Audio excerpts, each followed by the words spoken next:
नमस्ते दोस्तों, स्वागत है आपका अपने channel learn with Pankaj Singh में। मैं हूं पंकज सिंह और आज हम एक्सेल का एक शानदार फार्मूला सीखने जा रहे हैं, मैक्स। यह फार्मूला आपकी सबसे ज़्यादा बिक्री मार्क्स या किसी भी डेटा में से ऐसी जिसमें से आपको एक सबसे बड़ी वैल्यू ढूंढनी हो, उसके लिए बेस्ट है। यह 400 फार्मूले की सीरीज में से तीसरा फार्मूला मैंने लिया है। आज हम एक डेटा सेट है हमारा, जो डमी डेटा सेट है पंकज सेल्स डेटा, उस पर लागू करके देखेंगे, इसे प्रैक्टिकल डेमो देंगे और कुछ एडवांस टिप्स भी शेयर करेंगे। तो तैयार हो जाइए और चलिए शुरू करते हैं। हमारे पास है पंकज सेल्स डेटा। यहाँ कॉलम ए में प्रोडक्ट है, बी में रीजन और सी में आपका जो है वो सेल्स की वैल्यू है। ठीक है, हमारा लक्ष्य जो है वो है सबसे ज़्यादा बिक्री निकालना, कि जो सबसे ज़्यादा बिक्री किसने करी है। और मैक्स फार्मूला का जो काम है वो यही है कि सबसे बड़ी वैल्यू ढूंढ के दे देगा। इसका सिंटैक्स जो है वो है मैक्स, जो भी नंबर है 1 2 3 कॉमा के साथ में डाल सकते हैं, या फिर आप मैक्स के साथ में रेंज लगा के डाल देंगे ऐसे, ब्रैकेट क्लोज और एंटर।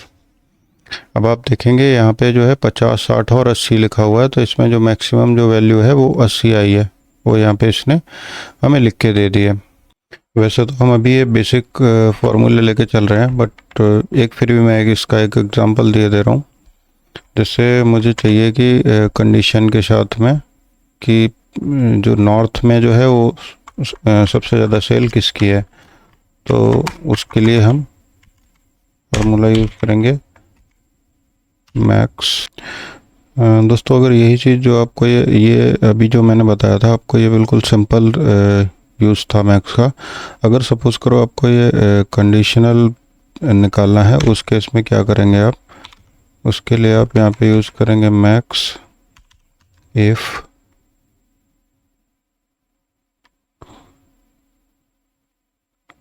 देन आपको क्या करना है, ये वाली रेंज उठानी है यहाँ से यहाँ तक,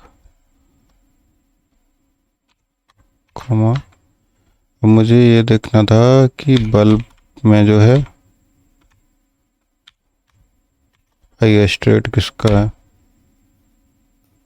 हाईएस्ट सेल सॉरी किसकी है, ब्रैकेट क्लोज ब्रैकेट क्लोज।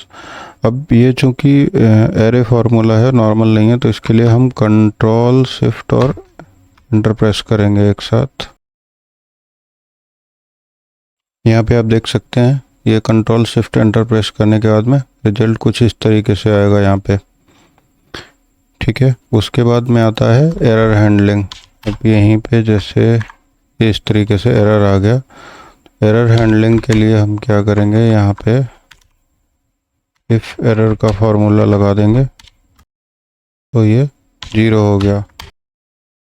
बाकी इसके और भी यूज़ होते हैं, जैसे विजुअलाइजेशन वगैरह में यूज़ करना है। एक और इम्पॉर्टेंट चीज़ है, वो ये है कि डायनामिक रेंज के लिए आप टेबल फॉर्मेट का यूज़ कर सकते हैं मैक्स का यूज़ करके। आप मोस्टली ये चार्ट्स में कई बार यूज़ होता है, तो आप जब भी आगे इसका प्रैक्टिकल का आगे आएंगे, इस सीरीज में आने वाला है, जब चार्ट बताऊंगा तो मैं आपको ये भी बताऊंगा कि इसका यूज़ चार्ट्स में कैसे करते हैं। तो दोस्तों, उम्मीद है आप मैक्स फार्मूला के मास्टर कर बन चुके हैं और इसे आप अपने डेटा पे ज़रूर आजमाएं एक बार। अगर आपको ये वीडियो पसंद आया है तो लर्न विद पंकज सिंह को अभी सब्सक्राइब करें, बेल आइकन को दबाएं, कमेंट में बताएं कि आपने इस फार्मूले का क्या यूज़ किया, और कोई यूज़ करने में कुछ इशू आया है तो वो भी आप शेयर कर सकते हैं। अगले वीडियो में हम अगला फार्मूला सीखेंगे, तब तक के लिए एक्सेल के मजे लें। Thank you.